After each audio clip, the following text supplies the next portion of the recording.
Stave 5. The end of it.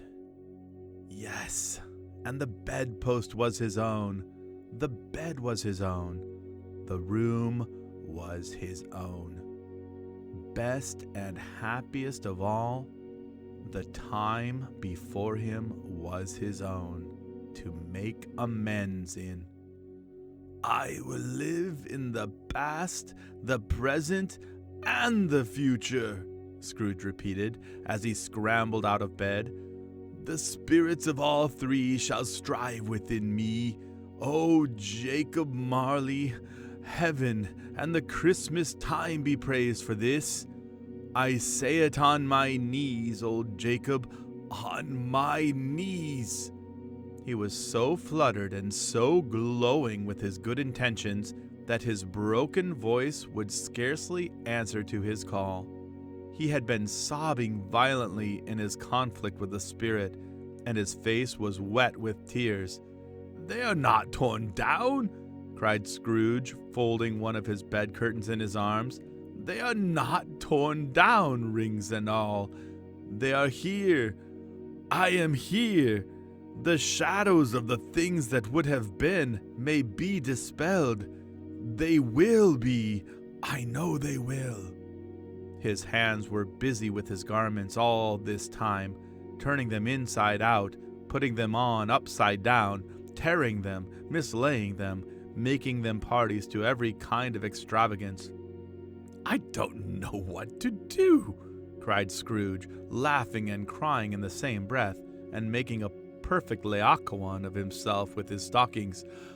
"I'm as light as a feather. I'm as happy as an angel. I'm as merry as a schoolboy. I'm as giddy as a drunken man. A Merry Christmas to everybody. A Happy New Year to all the world. Hello here! Ooh, hello!" He had frisked into the sitting room and was now standing there, perfectly winded.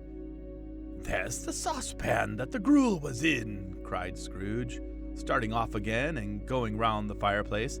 "There's the door by which the ghost of Jacob Marley entered. There's the corner where the ghost of Christmas Present sat. There's the window where I saw the wandering spirits. It's all right. It's all true. It all happened." Really, for a man who had been out of practice for so many years, it was a splendid laugh, a most illustrious laugh, the father of a long, long line of brilliant laughs. "I don't know what day of the month it is," said Scrooge. "I don't know how long I've been among the spirits. I don't know anything. I'm quite a baby. Never mind. I don't care.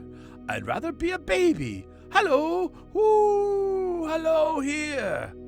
He was cheeked in his transports by the churches ringing out the lustiest peals he had ever heard.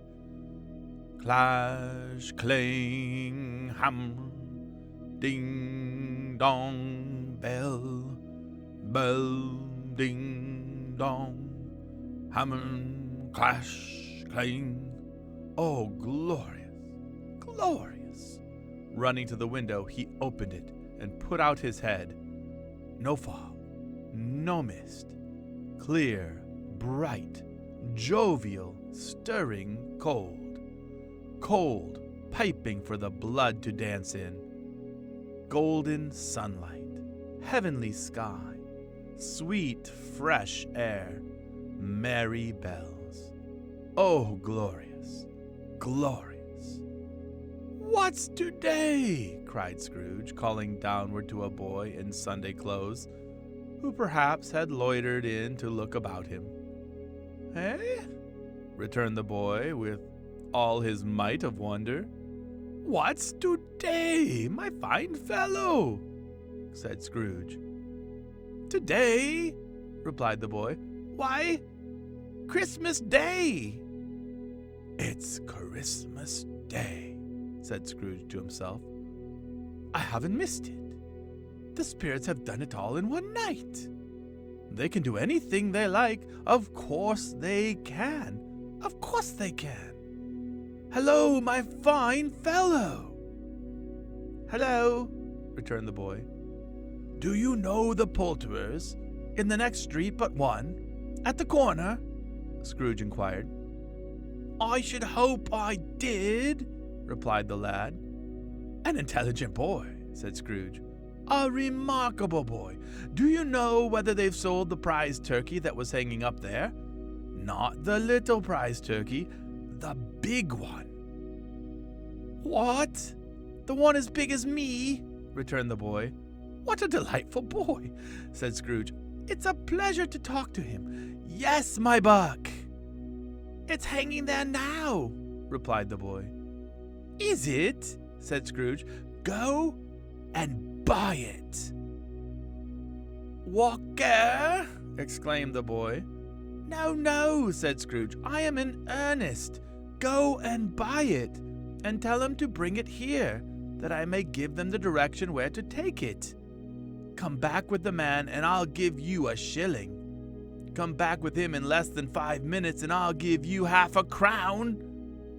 The boy was off like a shot.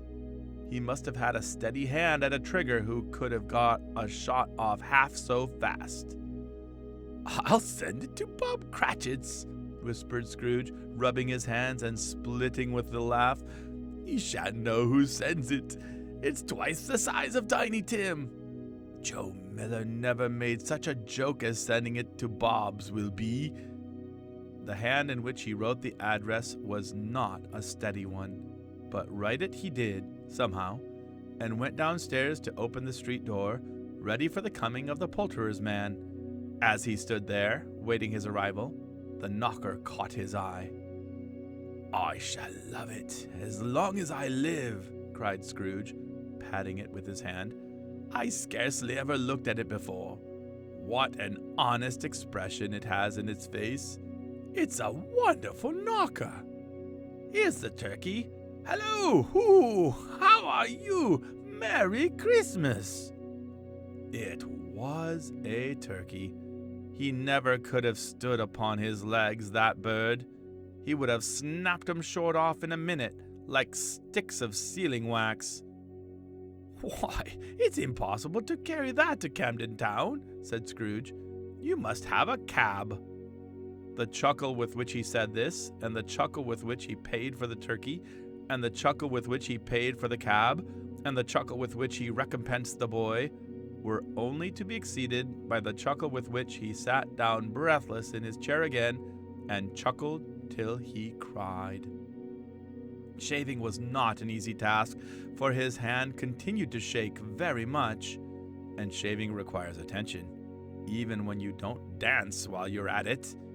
But if he had cut the end off his nose, he would have put a piece of sticking plaster over it and been quite satisfied.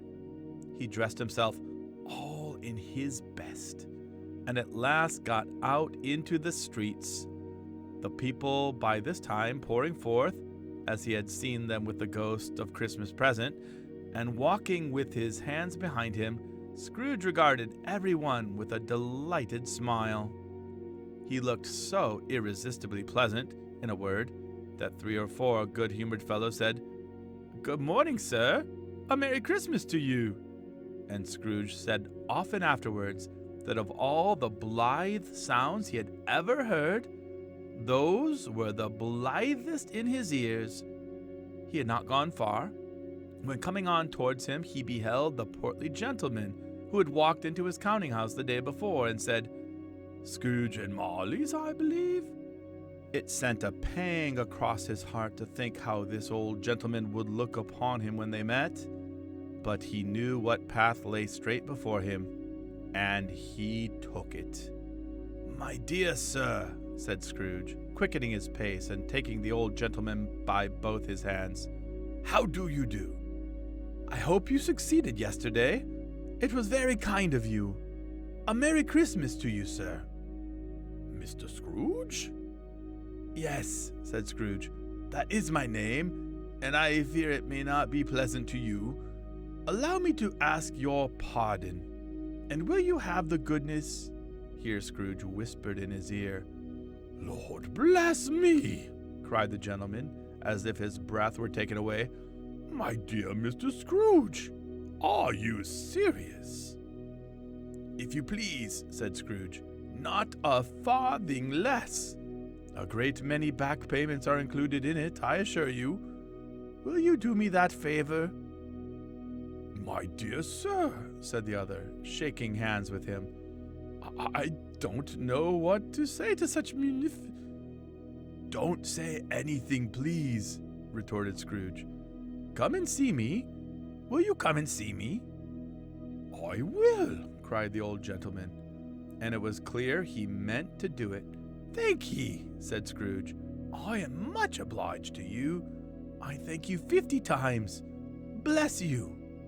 He went to church and walked about the streets and watched the people hurrying to and fro, and patted children on the head and questioned beggars, and looked down into the kitchens of houses and up to the windows, and found that everything could yield him pleasure.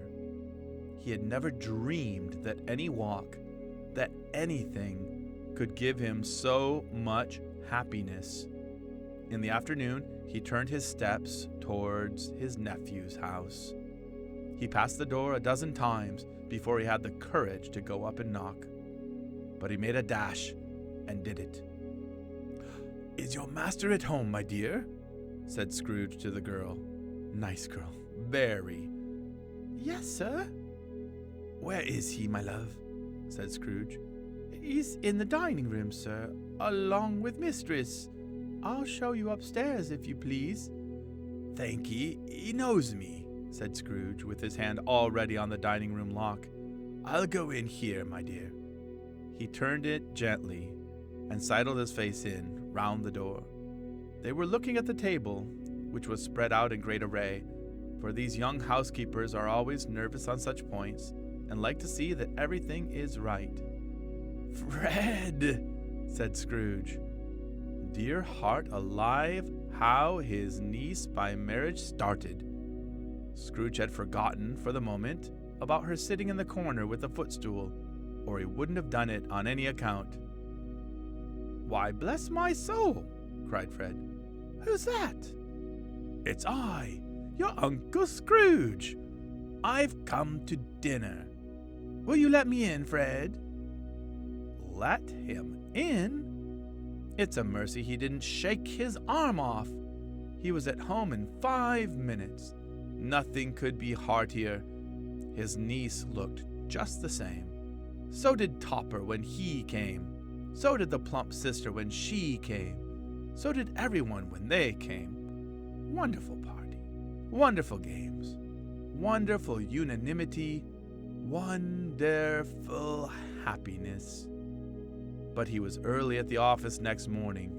Oh, he was early there. If he could only be there first and catch Bob Cratchit coming late. That was the thing he had set his heart upon. And he did it. Yes, he did. The clock struck 9. No Bob. 1:15. No Bob. He was full 18 minutes and a half behind his time. Scrooge sat with his door wide open that he might see him come into the tank. His hat was off before he opened the door, his comforter too. He was on his stool in a jiffy, driving away with his pen as if he were trying to overtake 9 o'clock. Hello? Growled Scrooge in his accustomed voice, as near as he could feign it. What do you mean, coming in here at this time of day? I'm very sorry, sir, said Bob. I am behind my time. You are, repeated Scrooge. Yes, I think you are. Step this way, sir, if you please. It's only once a year, sir, pleaded Bob, appearing from the tank. It shall not be repeated. I was making rather merry yesterday, sir. Now, I'll tell you what, my friend, said Scrooge. I am not going to stand this sort of thing any longer, and therefore, he continued, leaping from his stool and giving Bob such a dig in the waistcoat that he staggered back into the tank again, and therefore, I am about to raise your salary. Bob trembled and got a little nearer to the ruler. He had a momentary idea of knocking Scrooge down with it, holding him and calling to the people in the court for help and a straight waistcoat. "A Merry Christmas, Bob," said Scrooge, with an earnestness that could not be mistaken, as he clapped him on the back. "A merrier Christmas, Bob, my good fellow, than I have given you for many a year. I'll raise your salary and endeavor to assist your struggling family, and we will discuss your affairs this very afternoon over a Christmas bowl of smoking bishop, Bob.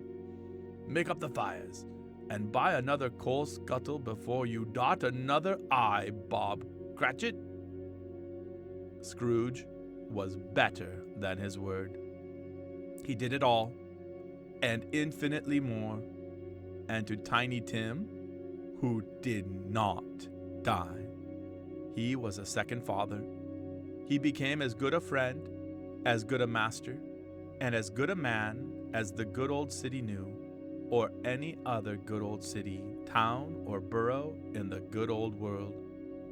Some people laughed to see the alteration in him, but he let them laugh, and little heeded them, for he was wise enough to know that nothing ever happened on this globe for good, at which some people did not have their fill of laughter at the outset. And knowing that such as these would be blind anyway, he thought it quite as well that they should wrinkle up their eyes and grins, as have the malady in less attractive forms. His own heart laughed, and that was quite enough for him. He had no further intercourse with spirits, but lived upon the total abstinence principle ever afterwards, and it was always said of him that he knew how to keep Christmas well, if any man alive possessed the knowledge. May that be truly said of us, and all of us. And so, as Tiny Tim observed, God bless us, every one.